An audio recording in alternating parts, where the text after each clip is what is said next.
Good morning. It is Saturday morning. We're here at the Silverstone Festival, as those that have been watching the videos yesterday will know. And today is a very different day. I mean, what's the time now? Probably 10 o'clock. I haven't looked, to be honest. But compared to yesterday, Friday's clearly a quiet day because it's really filling up in here today. And the good news is, when I talk about filling up, I think we're probably at VMAX with the RS200's. So I thought I'd take a video while we're all together. So I'm going to have a count with you, actually. I think there's 22 here. Plus there's two cars on the rally stage. So we got car, test my memory, 74. Jim Avis's car is up on the rally stage, and A14 Taz, one of the 200 plus cars, that's on the rally stage with Nigel Mummery. So that's two. We've got car 112, which is in the auction, which I think the auction's this afternoon, so it'd be interesting to see what happens there. That's 112. So that's three cars that aren't here in our display, but they're at the site.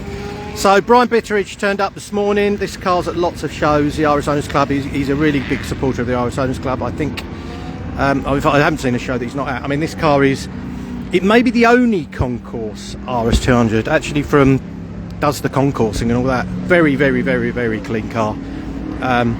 Probably cleaner than when it came out of Boreham, I would say. I mean, this is spectacular. I don't know if you can see under there, all original oil pipes, and we're going to have to find a way of getting them reproduced because mine have started leaking and they've had to be replaced, but I'd like to get originals back, so we'll have a look at that. So anyone watching the video knows how to find them, that'd be good.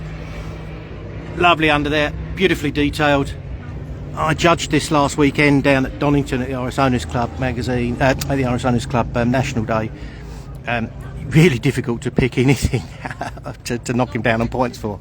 Other than that, it was the only RS200 in there, so it's always going to do well. The IMSA car, chassis 16. You can do some googling about this. This went out for the American IMSA series years ago. Big crash with Jeff at the wheel. Nasty crash. Hurt his legs in that, and he's recovered. And so has the car. And here it is now. Ender's car. This one is. I mean, this is a piece of work of art. If you saw the videos yesterday on the track, this was a beast going around. Lovely car. No windows, so not so great in the rain. Proper driver's car. That one is. No passenger seat. Couldn't do any passenger rides yesterday, much to people's disappointment. In it. Here we go, got to try and remember all the cars here. John Wheeler's car, lovely car. He gets out of this. You go to the Eiffel rallies, you'll see all the stickers. Apparently the Eiffel rally is absolutely fantastic. That is on my list of things to do. Julian Godfrey is here in his car. One of the 200 pluses. I believe, if I remember rightly, he put it together himself, so you can imagine the quality is fantastic. And also being Julian Godfrey, you can imagine it goes like stink. Yeah, lovely looking car. See some of the engine in there. It's lovely. Steve Harris's car here. And the replica. I think the owner who actually has got the original DSRM car, he's popping over today, say hello. My friend went in this pool as passenger. Scared the life out of him when the anti-lag came on, and Steve put his foot down. He said he actually couldn't sit up properly in his seat. I said, you get a video? And he said, you're joking. He said, I barely hold onto my stomach. So there we go. I'll do one line here. Am I going to remember all the names here? Rob Pilcher's car, 200 BRH. Owned it since new, down at Ford's. He opted for the more comfortable seats. What a sensible choice that was. Later on in life, I can't remember if he's left his one open. No, he's locked his one. But it's got part of the Stratton interior in that with the upgraded seats, which is nice. AYD. Very famous car. I think AYD is on the PlayStation game, isn't it? Isn't that the one they use as well? Two famous names here. Very famous names. And let's see if this one's open. Have a look in this. This is as it was when it finished in 1980. What would that have been? 86, 87. I think I did a bit of a video of this yesterday, didn't I? Lovely car, and the smell of it, I said that yesterday, it just smells of rally car. If that's actually a smell, we need a bottle of that. David Greer's car, which I started chamoying off, and then I thought I'd better do a video before Nigel's car vanished. Trying to remember all the names of the cars now as I go along, it's like a memory test. No, that one's going to lose me.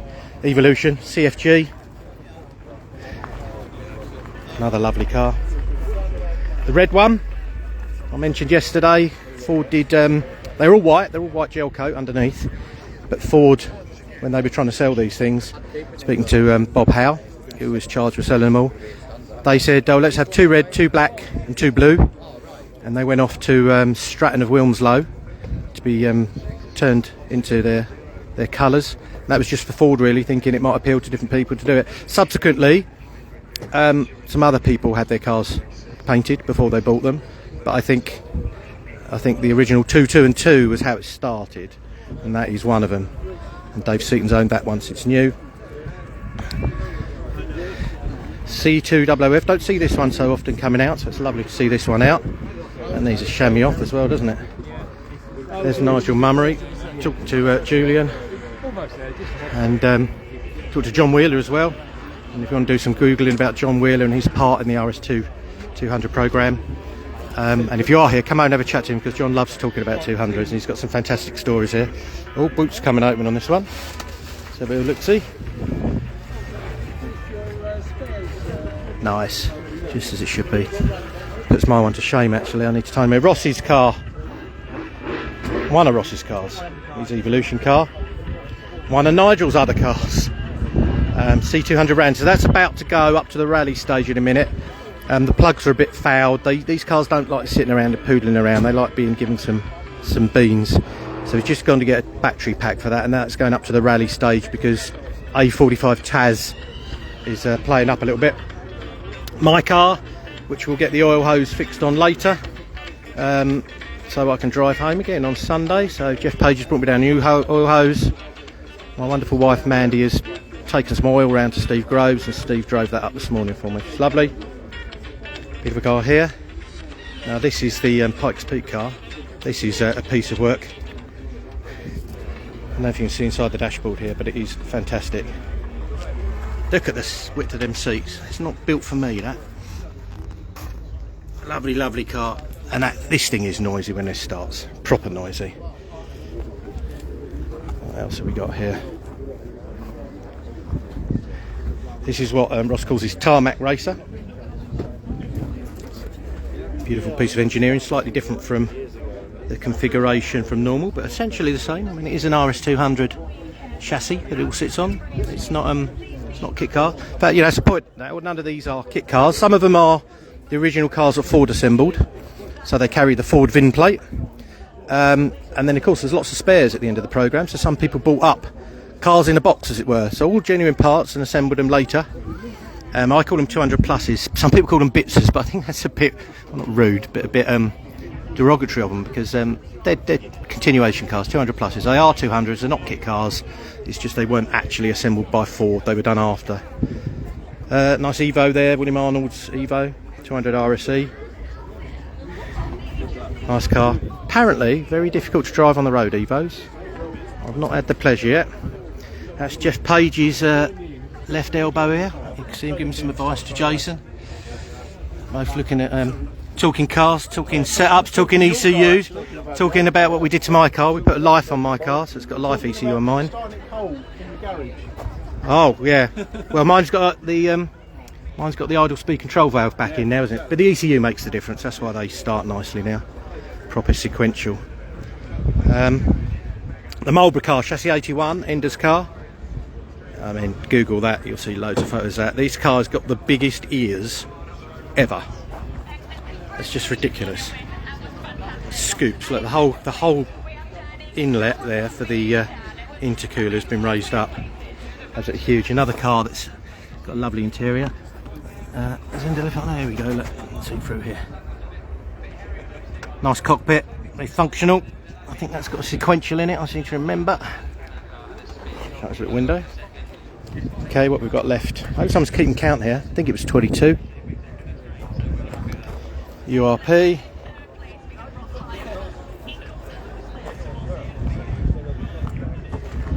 ORS. Another one with sensible seats, look. This is the way forward. Definitely the way forward.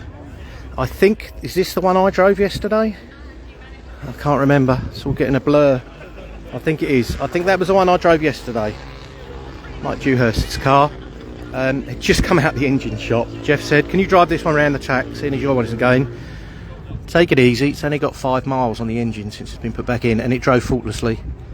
I mean, they don't like going slow around the tracks. The clutch is really heavy.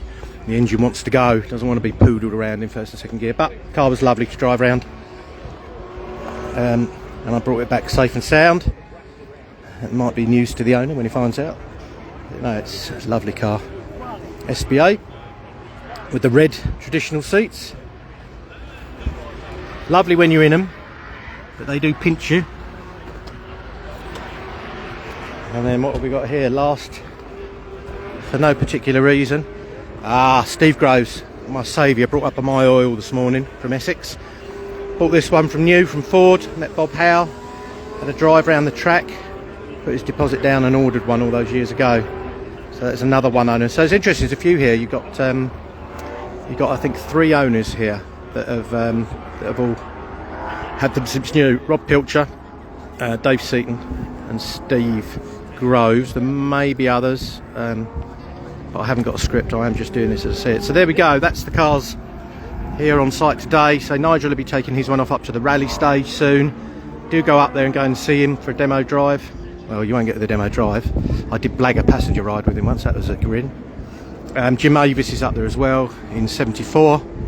And yeah, the auction for 112 at some point, I think about 3 o'clock maybe today. That'd be good.